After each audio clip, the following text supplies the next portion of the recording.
তামিলনাড়ুর মহাবলীপুরম থেকে বিহারে পৌঁছালো বিশ্বের বৃহত্তম শিবলিঙ্গ। ৩৩ ফুট লম্বা আর ২১০ টন ওজনের স্থাপিত হতে চলেছে চম্পারণের বিরাট রামায়ণ মন্দিরে। নেক্সট, আইআইটি হায়দ্রাবাদের একজন কম্পিউটার সায়েন্স ইঞ্জিনিয়ারিং এর ছাত্র এডওয়ার্ড নাথান ভার্গিস একটি ডাচ ট্রেডিং ফার্ম কোম্পানি অফটিভার থেকে বার্ষিক ২.৫ কোটি টাকা একটি রেকর্ড ভাঙা চাকরির অফার পেয়েছেন।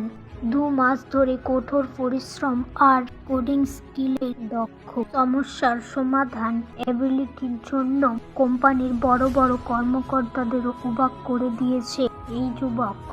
এটি গ্রীষ্মকালীন ইন্টার্নশিপ। কোম্পানি বুঝতে পেরেছেন এই ছাত্র কাজের ডিগ্রি শেষ করার আগেই প্রি প্লেসমেন্ট অফারের সুযোগ পেয়েছেন। গত জুলাই মাস থেকে নেদারল্যান্ডের সফটওয়্যার ইঞ্জিনিয়ারিং হিসেবে যোগদান করবেন কোম্পানিতে।